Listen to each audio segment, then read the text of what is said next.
ദൈവനാമം അതിയായി മഹത്വപ്പെടുമാറാകട്ടെ. കർത്താവിൽ പ്രിയ ദൈവമക്കളെ, നിങ്ങൾക്കേവർക്കും ജീസസ് വോയിസ് മെസ്സേജ് എന്ന പ്രഭാത ദൈവവചന ധ്യാന ശുശ്രൂഷയുടെ പുതിയൊരു എപ്പിസോഡിലേക്ക് സ്നേഹത്തോടെ സ്വാഗതം. അല്പസമയ ധ്യാനത്തിന് ഒരു വചനം വായിക്കുന്നു.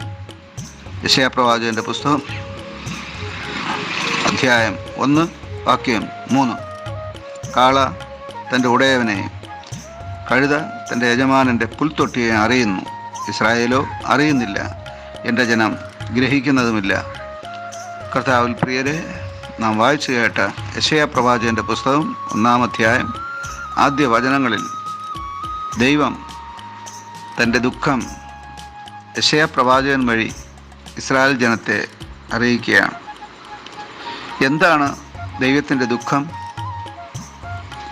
അതേ പ്രിയമുള്ളവരെ, സൃഷ്ടാവായ ദൈവം തൻ്റെ സൃഷ്ടി അഥവാ സൃഷ്ടിയിൽ ഏറ്റവും ശ്രേഷ്ഠമായി ദൈവം സൃഷ്ടിച്ചിരിക്കുന്ന അവിടുത്തെ കൈവേലയായ മനുഷ്യർ ദൈവത്തെ അറിയണമെന്ന് ദൈവം ആഗ്രഹിക്കുന്നു. സൃഷ്ടാവിനെ അറിഞ്ഞു ജീവിക്കുക എന്നുള്ളത് മനുഷ്യൻ്റെ കടമയാണ്, ഉത്തരവാദിത്തമാണ്. അത് മനുഷ്യൻ നിറവേറ്റാതെ വരുമ്പോൾ മനുഷ്യൻ ദൈവത്തിൻ്റെ ഹൃദയത്തെ വേദനിപ്പിക്കുകയാണ്. ഇവിടെ ദൈവം തൻ്റെ ഹൃദയവേദന യെശയ്യാപ്രവാചകൻ വഴി ഇസ്രായേലിനെ അറിയിക്കുകയാണ്. ഒരു ഉദാഹരണം വഴിയാണ് അത് അറിയിക്കുന്നത്. കാള തൻ്റെ ഉടയവനെ അറിയുന്നു, കഴുത തൻ്റെ യജമാനൻ്റെ പുൽത്തൊട്ടിയെയും അറിയുന്നു. എന്നാൽ ഈ മൃഗങ്ങൾ അറിയുന്നത് പോലെ മനുഷ്യൻ, പ്രത്യേകിച്ച് ഇസ്രായേൽ, ദൈവത്തെ അറിയുന്നില്ല എന്നാണ് ദൈവം യെശയ്യാപ്രവാചകൻ വഴി പരാതിപ്പെടുന്നത്. ദൈവത്തെ അറിയുവാൻ നാം ഉത്സാഹിക്കേണ്ടതാണ്. ദൈവത്തെ അറിയുക എന്നാൽ അത് നിത്യജീവൻ്റെ അടിസ്ഥാനം തന്നെയാണ്. ദൈവത്തെ നാം എത്രത്തോളം അറിയുമോ അത്രത്തോളം നാം നിത്യജീവൻ പ്രാപിക്കും.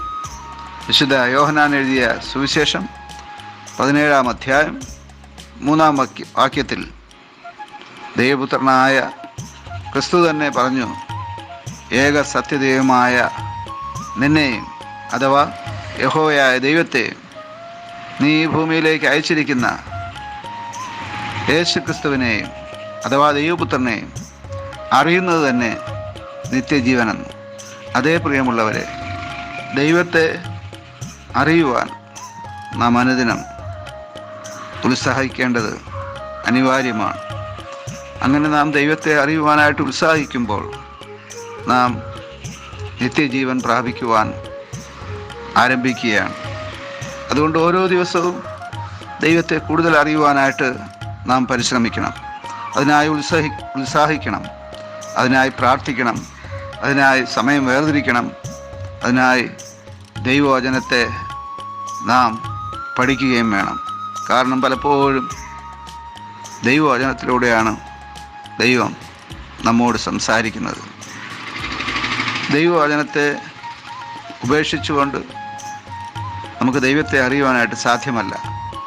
ദൈവത്തെ അറിയുവാൻ ദൈവം തന്നിരിക്കുന്ന മാർഗമാണ് അവിടുത്തെ മാറ്റമില്ലാത്ത വചനം. ആ വചനം നാം പഠിക്കുമ്പോൾ, ആ വചനം നാം വഹിക്കുമ്പോൾ, ആ വചനം നാം ഗ്രഹിക്കുമ്പോൾ, ആ വചനം നാം നമ്മുടെ ഹൃദയത്തിൽ സംഗ്രഹിക്കുമ്പോൾ, ആ വചനത്തിലൂടെ വചനമായവൻ നമുക്ക് തന്നെ വെളിപ്പെടുത്തി തരും. അതെ, വചനമായവൻ ക്രിസ്തുവാണ്. സ്വർഗത്തിലെ പിതാവായ ദൈവസന്നിധിയിൽ വസിച്ചിരുന്ന ആദ്യം മുതൽ വചനമായവൻ, ജഡം ധരിച്ചവൻ, ആ സർവശക്തനായ ദൈവത്തെ, യേശു ക്രിസ്തുവിനെ, ദൈവപുത്രനെ അറിയുമ്പോൾ നാം നിത്യജീവൻ പ്രാപിക്കുന്നു. അങ്ങനെ ആ നിത്യജീവൻ്റെ ഓഹരിക്കാരായി ദൈവത്തെ അറിഞ്ഞ് ദൈവത്തെ അനുഭവിപ്പാൻ, ദൈവത്തിൻ്റെ നന്മകൾ പ്രാപിപ്പാൻ ഇന്ന് പകൽക്കാലം തിരുവചനം കേട്ട എല്ലാവരെയും ദൈവം സഹായിക്കട്ടെ. ആമേൻ, ആമേൻ.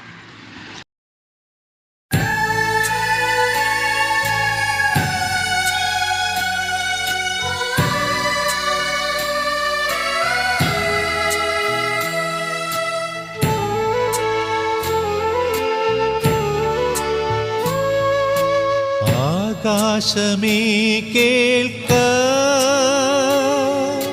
ഭൂമിയെ ചെവി തരിക. ഞാൻ മക്കളെ പോറ്റി വളർത്തി, അവർ എന്നോട് മത്സരിക്കുന്നു. ആകാശമേ കേൾക്ക, ചെവി തരിക. ഞാൻ മക്കളെ പോറ്റി വളർത്തി, അവർ എന്നോട് മത്സരിക്കുന്നു.